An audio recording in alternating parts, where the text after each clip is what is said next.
일본이 만주 사변을 일으킬 때까지만 해도 영국하고 미국은 한편이었어요. 그러면 언제 미국이 영국하고 일본하고 적이 되느냐? 중일전쟁 일어나면서부터입니다. 여기서부터 페이스가 꼬여요. 그럼 중일전쟁은 왜 일어났느냐? 바로 일본의 군국주의 세력이 메이지 초창기 멤버들보다 힘이 세지면서 권력을 잡으면서 일어난 거예요. 근데 그러면은 누가 일본의 군국주의자들에게 힘을 실어줬느냐가 중요해요. 누가 일본의 군국주의자에게 힘을 실어줬을까요? 누가 일본의 군국주의자들에게 힘을 실어줬을까? 일본이 군국주의화 되도록 누가 힘을 실어줬을까 하는 거예요. 예? 누가? 여기 여러분들이 잘 모르실 텐데 안중근입니다. 저는 안중근 별로 좋게 평가 안 해요. 이거 손가락 잘린 거 이렇게 우리나라에 이렇게 막 해놓잖아요. 저 안중근 별로 안 좋아해요. 왠지 아세요? 안중근은 그냥 혈기왕성한 세상 물정 모르는 사람이었어요. 제가 이 얘기를 왜 하느냐? 안중근을 욕하면 분명히 저를 친일파로 욕할 병신들이 있을 거예요. 하지만 저는 당당하게 얘기합니다. 왜 얘기하느냐? 일본의 메이지 유신의 목적은 러시아의 남하의 저지예요. 직접 영국과 프랑스가 할 수 없었기 때문에 대리국으로서 일본을 근대화시킨 것이고, 일본을 통해서 남하를 저지하고자 한 것이고, 그거는 조선도 마찬가지였어요. 조선과 일본을 각자 근대화시켜서 해상, 해군은 일본이, 지상군, 육군은 조선이, 이게 제일 좋은 플랜 A였다고. 근데 이 플랜 A가 조선 사람들이 반대함으로써 조선은 실패하고 일본은 성공했다고. 그리고 일본이 결국 국제사회의 승인하에 청일전쟁, 러일전쟁 승리하면서 조선을 일본이 한일 합방을 한다고요. 식민지된 거예요, 한국이. 근데 이 한일 합방이 그 당시의 관점에서 불법이냐? 아니에요. 합법이에요. 왜? 국제사회에서 인정했다니까. 국제사회에서 일본이 조선을 먹는 걸 반대한 나라가 한 나라도 없어요. 다 인정했어. 그래서 한일 합방이 된 거는 국제적으로 아무 문제가 없는 그냥 절차였어. 왜? 식민지 개척 시대였기 때문에 강한 나라가 약한 나라를 점령하는 거는 합법화 될 수 있었다고. 합법화. 단 그 합법화의 전제 조건은 뭐다? 각 열강들 간의 이해관계가 맞으면 합법화되는 거예요. 안 맞으면 불법이야. 하지만 합법화 됐어요. 만주 사변도 마찬가지였어요. 왜? 만주를 러시아가 먹는 것보다 일본이 먹는 게 안전하다 생각했기 때문에. 그래서 만주를 일본이 점령합니다. 이것까지도 문제 없었어. 그런데 어떤 문제가 생겼느냐? 우리가 역사에서 잘 안 배우지만 러일 전쟁은 일본이 이긴 전쟁은 아니에요. 비긴 전쟁입니다. 그러니까 러일 전쟁에서 해전은 일본이 이겼어요. 그리고 조선 내에서 지상전도 이겼습니다. 그런데 몽골 지방에서 하린골 전투가 가는데 그 전쟁에서 일본군이 대패해요. 소련군한테. 그러면서 소련이랑 일본은 평화조약을 맺습니다. 화친조약. 서로 싸우지 말자. 이게 문제가 된 거예요. 왜냐? 일본은 더 이상 러시아라는 강대국과 싸울 게 아니라 다 쓰러져가는 청나라를 잡아먹는 게 낫다라고 생각한 거예요. 왜 그랬느냐? 일본은 산업국가가 됐단 말이에요. 산업국가라는 건 뭐예요? 물건을 만들어내. 물건을 만들었으면 어떻게 되냐? 팔아야 돼.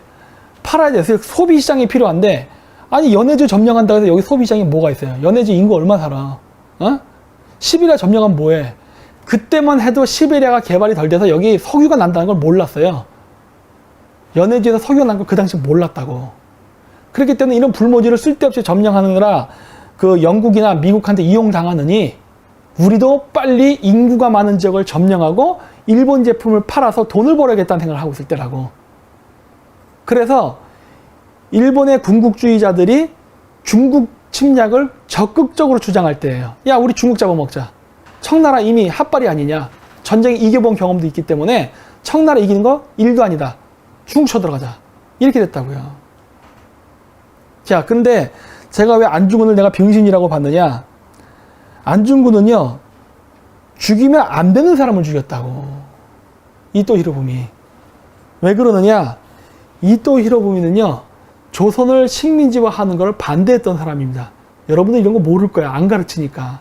한국에서 하도 거짓말만 가르치니까. 이토 히로부미는 조선을 근대화시키는 걸로 끝내려고 그랬어요. 그리고 조선을 일본의 식민지화하는 것에 대해서 반대했어. 왜? 비용이 발생하니까. 아까 얘기했잖아요. 일본이 영국이 왜 식민지를 확장을 못했느냐? 비용 대비 수익성이 떨어지거든. 일본은 아직도 근대화 초기였기 때문에 일본 전 국토가 개발할 때가 많았어요. 그래서 일본이 그 근대를 해서 이제 무기를, 그러니까 제품을 만들잖아요. 공장에서. 그러니까 농업 국가가 아니라 이제 제조 국가가 됐으니까. 그러니까 제품을 만들어서 팔아서 수익이 발생하면은 그 발생한 수익을 가지고 일본의 옛날 구시가지, 구도시를 현대화로 바꾸는 작업을 하고 있었다고. 현대화. 현대도시. 싹 기와집 부수고 빌딩 짓고. 이 작업을 할 때라고. 이 작업을 해야 되는데, 아니, 조선을 식민지를 삼으면은 조선 위가 어디예요? 러시아잖아. 그것이 러시아의 남하를 막기 위해서 일본 애들이 물건을 잔뜩 팔아서 어디다 돈을 투자해야 된다? 일본이 아니야. 조선이에요. 아니면 만주지. 왜? 러시아의 남하를 막아야 되니까 거기다 군사기지를 짓고 공장을 짓고 그 다음에 거기다가 그 생산기지를 건설해서 무장을 시켜야 되거든. 결국 어떻게 해? 경제발전을 거길 시켜야 되는 거야. 그러니까 일본 입장에서 이건 손해죠. 왜? 죽 써서 개 주는 꼴이거든. 그래서 이토 히로부미는 반대했던 거야. 야, 점령하지 말자 했던 거예요. 그냥 만주국처럼 괴뢰국, 각자 독립국가로 해서 있어야지 이거 점령하면 안 된다예요. 직접 점령은 반대한다. 이렇게 나갔던 거라고. 그러면 누가 한국을 점령하려고 했느냐? 이토 히로부미의 반대파가 정한론자였어요. 그래서 일본의 군국주의 세력, 이 이토 히로부미는 초슈5라 그래가지고 메이지 혁명을 일으켰던 초창기 인사의 마지막 멤버입니다. 거의. 마지막. 원로예요, 원로. 그래서 이 사람이 있었기 때문에 메이지파들의 힘이 아직도 건재했고 이 사람들 때문에 일본이 영국이나 미국에 척을 지지 않고 외교를 유지하면서 근대화를 이뤘다고. 그리고 이 메이지 쪽, 이 초슈번 사람들은 해군을 키웠어요. 해군. 그리고 군국주의자들은 육군 위주로 키웠다고. 왜? 중국을 점령해야 되고 만주를 점령해야 되니까 바로 육군이 필요했다고. 그래서 얘네들은 육군의 현대화에 힘을 썼고 메이지파들은 해군 육성에 힘을 썼던 사람들이에요. 그래서 성향이 또 달랐어. 이런 것들이 있었는데 그래서 그 이토 히로부미 입장에서는 이거 돈이 안 된다 했어. 근데 안중근이 가서 죽여버렸죠. 그러면서 어떤 일이 벌어졌느냐? 1대 총독이었던 이토 히로부미가 죽고 나서 2대 총독이 데라우찌입니다. 이 데라우찌가 이토 히로부미의 제자예요. 초슈파 사람이야. 그래서 이토 히로부미 스승에 따라서 정한론을 반대했던 사람인데 자기의 스승을 조선인이 죽여버렸네. 그것도 조선을 식민지하지 말자는 사람을 조선인이 죽여버린 거야. 그래서 여기서 얘가 뚜껑이 돌았다고.